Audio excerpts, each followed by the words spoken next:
Welcome to Dreamy Tales, a place where gentle, relaxing stories will guide you into a deep sleep. On this channel, we'll be sharing soothing stories to help you unwind and forget the worries of the day.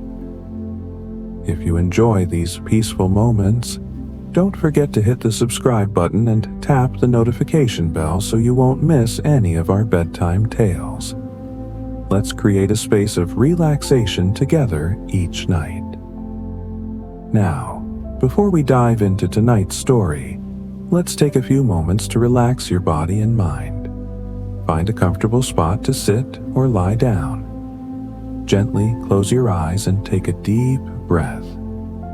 Inhale slowly, feeling the fresh air filling your lungs, and slowly exhale, letting the tension in your body gradually melt away. Repeat this 3 more times. With each breath, feel yourself becoming more relaxed and ready to enter the magical world of stories. Now, loosen your shoulders, gently massage your face, and release any remaining tension. Pay attention to any areas in your body that still feel tight, maybe in your neck, back, or legs, and gently let them relax. Next, we'll do a short guided visualization. Imagine yourself in a beautiful garden under the night sky, with the soft moonlight shining down. You can hear the rustling of leaves in the breeze, the sound of water flowing gently in the distance. Feel the cool breeze brushing against your face. Now that your body and mind are relaxed, let's step into tonight's story. But before we begin, remind yourself that you deserve these moments of relaxation, and let go of all worries as you listen to each word. And now, as you are fully relaxed, let's begin our journey into tonight's tale. Allow my words to guide you into a world of dreams and serenity. Relax and listen slowly. Picture yourself floating gently, weightless, under a sky dusted with stars that shimmer like scattered diamonds. The world beneath you isn't the one you know. No bustling cities, no ticking clocks, just the soft, silvery glow of a lunar landscape stretching endlessly before you. This is where our story begins, a tale woven for those of you seeking a moment of calm, a breath of peace, or maybe just a quiet escape to ease your mind and soothe your soul. So, settle in, let your shoulders relax, and let me guide you into a world where love blooms in the most unexpected places, under the gentle light of a moon that feels like home. Let's start with someone you might feel a kinship with, a dreamer named Alara. She's not so different from you or me, really. Alara's the kind of person who always seems to have one foot in another world, her eyes forever tilted upward, chasing constellations. Her hair, a cascade of chestnut waves, often falls into her face as she sketches the night sky in a worn leather journal, her fingers smudged with charcoal. She's quiet, not because she's shy, but because she's listening to the hum of the universe, to the whispers of her own heart.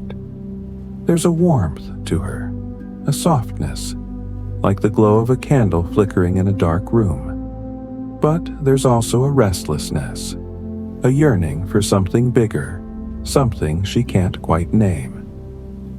Alara lives on Selene, a lunar colony nestled in the Sea of Tranquility.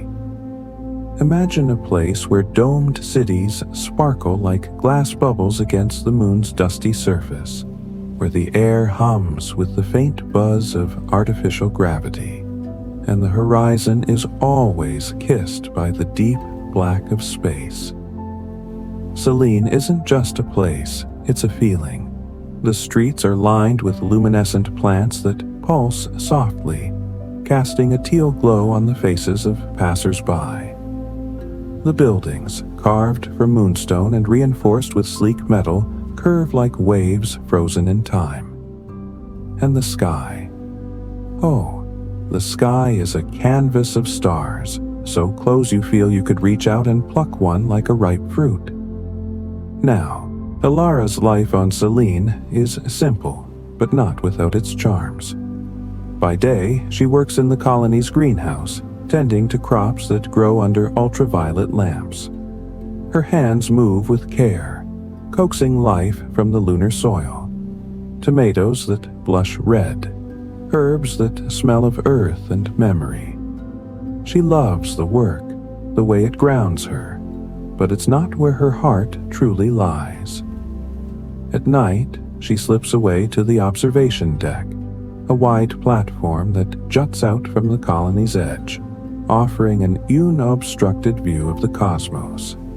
There, she sits cross-legged, her journal open, sketching nebulae and planets, imagining stories of the worlds beyond. But here's the thing about Alara. She's not just dreaming for herself. She carries a weight, a quiet ache that she doesn't speak of often. Her family, back in the colony's residential quarter, is her anchor. Her younger brother, Milo, is a bundle of energy, always tugging at her sleeve, begging for stories about the stars. Her mother, Lila, is a weaver, her fingers deftly crafting tapestries that tell the history of their people. Those who left Earth generations ago to build a new life on the moon. And her father, Tom, is a mechanic, his hands stained with grease, his laugh as warm as sunlight. They're close, the four of them, their bond a tapestry of love and sacrifice. But life on Selene isn't easy. Resources are scarce, and the colony's council is strict, prioritizing survival over dreams. Alara feels it, the pressure to conform, to set aside her sketches and her stargazing for a life of practicality. One evening, as Alara sits on the observation deck, something shifts. The air feels different, charged with a strange electric hum. She's sketching a distant galaxy when a soft chime echoes through the deck, followed by a flicker of light on the horizon. It's not a star, not a ship, but something else, a pulse of color like a heartbeat made visible. She leans forward, her breath catching. The light dances, weaving through the sky in shades of violet and gold before fading into the dark. Alara's heart races. She's seen auroras in books, but never here, never on the moon. It feels like a sign, a whisper from the universe itself. She flips open her journal, her pencil flying across the page as she tries to capture the moment. But the more she draws, the more questions bubble up. What was that light? Where did it come from? And why did it feel like it was calling her? She glances back at the colony, its domes glowing softly in the distance. Her family is there, safe and warm, but the light, it's out there, somewhere beyond the familiar.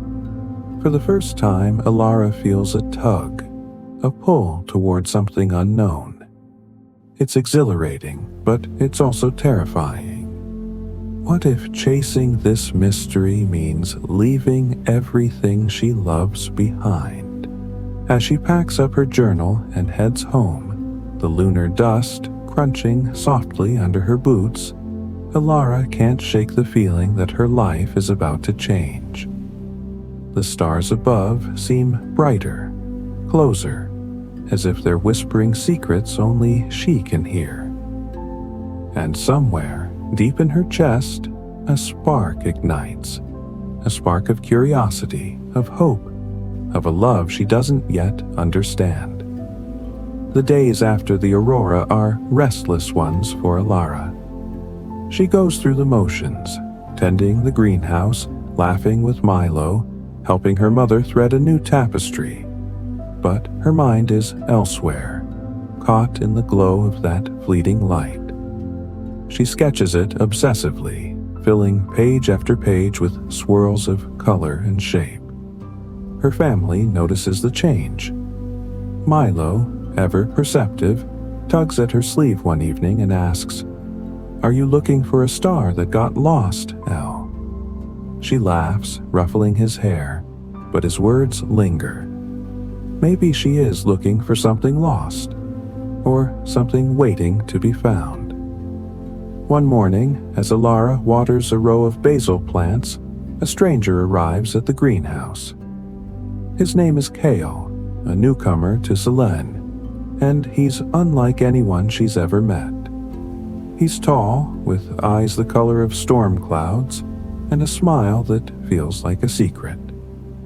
His clothes are patched but clean, and he carries a small satchel slung across his shoulder. He's a cartographer, he explains, hired by the council to map uncharted regions of the lunar surface. But there's something about him, a spark of mischief, a hint of wonder that makes Alara think he's more than just a map maker. Kale's arrival stirs something in the colony. Whispers follow him, tales of his travels to distant craters and forgotten ruins. Some say he's searching for something ancient, a relic from the moon's earliest colonists. Others think he's just a dreamer, chasing myths. Alara, though, is drawn to him. Not in a romantic way, not yet, but in the way one star might gravitate toward another, pulled by an invisible force. When Kale visits the greenhouse to request plant samples for his expeditions, their conversations are easy, playful. He teases her about her charcoal-smudged fingers, and she counters with a quip about his perpetually untied boots. It's light, effortless, like a melody they both know by heart. One evening, Kyle finds Alara on the observation deck, her journal open, the aurora sketch glowing under her pencil. He sits beside her, uninvited but not unwelcome, and peers at her work. "That's no ordinary light," he says softly, his voice carrying a weight that makes her pause. He tells her a story, a legend, really, about the lunar veil, a phenomenon said to appear when the moon's heart stirs. According to the tale, the veil is a bridge, a path to a hidden place where the moon's secrets are kept. It's a story Alara's never heard, and it sets her imagination ablaze. Kyle's words linger, and soon Alara finds herself confiding in him about the aurora she saw. He listens, not with skepticism, but with a quiet intensity that makes her feel seen. "What if it wasn't just a light?" he asks. "What if it was an invitation?" The idea is wild, impossible, but it takes root in Alara's heart. She's always been a dreamer, but this feels different, like a call to action, a chance to step beyond the safety of Selene and into the unknown.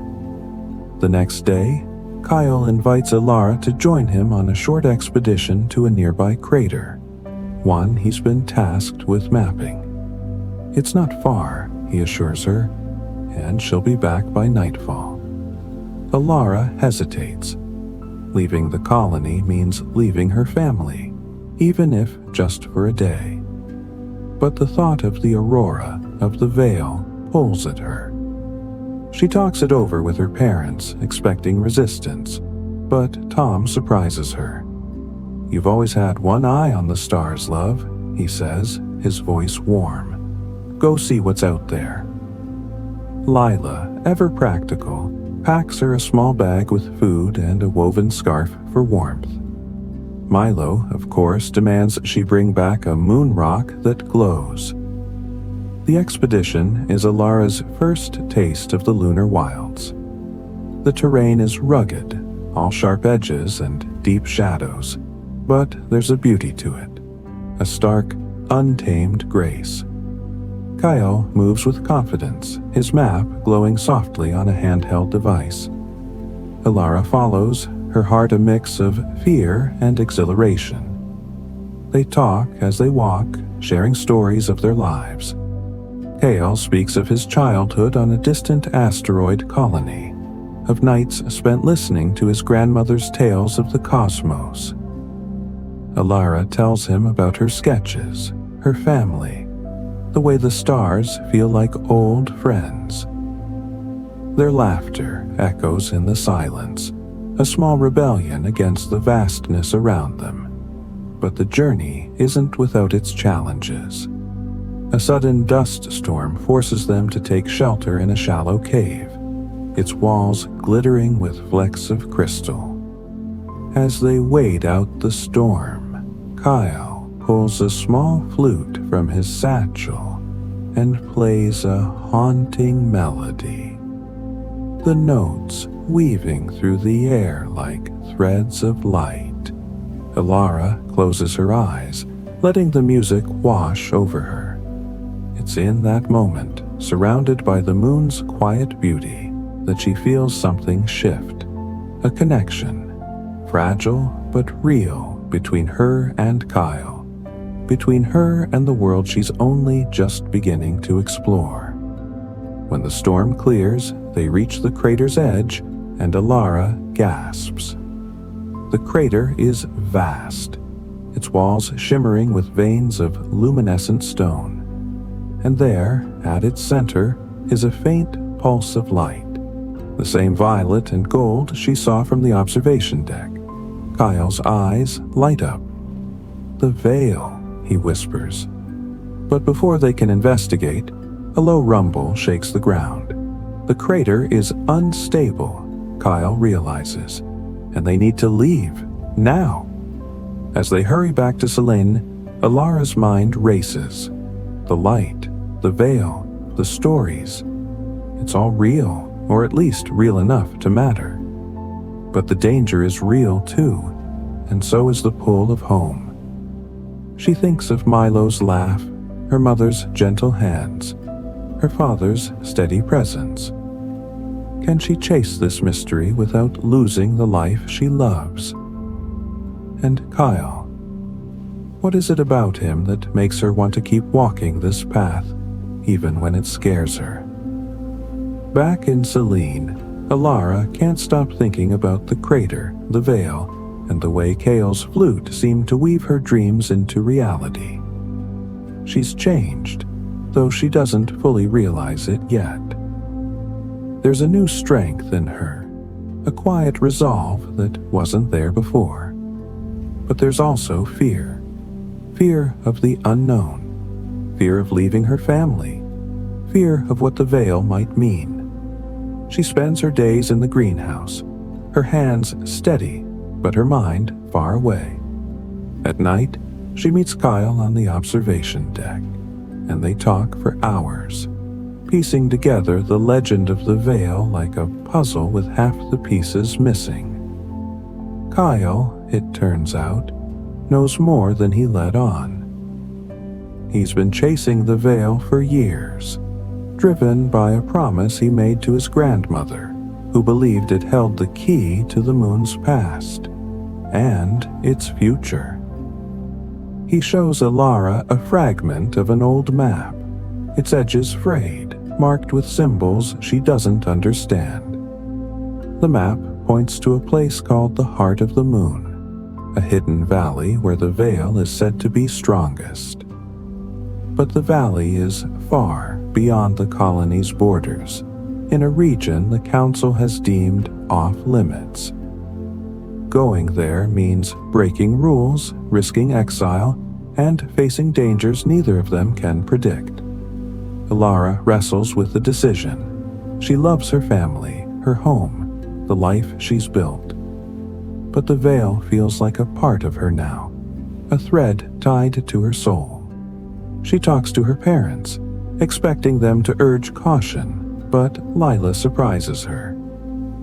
The moon's been calling dreamers since the first ships landed, she says, her eyes soft. Follow your heart, Elara. We'll be here when you return." Tom nods, his hand on her shoulder, and Milo, wide-eyed, makes her promise to bring back the moon's heart, whatever it is. With her family's blessing, Elara agrees to go with Kyle. They prepare in secret, packing supplies and studying the map. The journey is long, and the lunar wilds are unforgiving. Craters that shift without warning, storms that blot out the stars, creatures that skitter in the shadows. But Elara and Kale face it together, their bond growing with every step. They laugh over small things: Kale's terrible cooking, Elara's habit of humming off-key. They share quiet moments too, like when Kale teaches her to read the stars, or when Elara sketches him by the light of a glowing stone. It's not love, not yet, but it's something close, something that makes the cold nights feel warm. The challenges come fast. A narrow bridge collapses, forcing them to find another path. A storm traps them in a cave, where they huddle close, sharing stories to keep the fear at bay. And once, they encounter a strange, luminous creature, a moth-like being with wings that shimmer like the veil itself. It hovers before Elara, its eyes meeting hers, and she feels a surge of understanding, as if it's telling her to keep going. Kale watches, awestruck, and later admits he's never seen anything like it. "You're special, Elara," he says, and for the first time, she believes it. When they finally reach the heart of the moon, it's more beautiful than Elara could have imagined. The valley is a cradle of light, its walls pulsing with the same violet and gold of the veil. At its center is a structure, an ancient dome half buried in dust, its surface etched with symbols that match Kyle's map. Inside, they find a chamber filled with glowing orbs, each one humming with energy.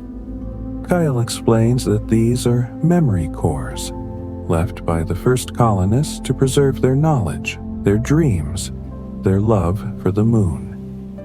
The veil, he realizes, is their legacy, a bridge between past and present, a reminder that the moon is more than a colony. It's a home. But the discovery comes at a cost. The council, alerted by their absence, sends drones to retrieve them. Elara and Kyle are caught, their expedition deemed reckless.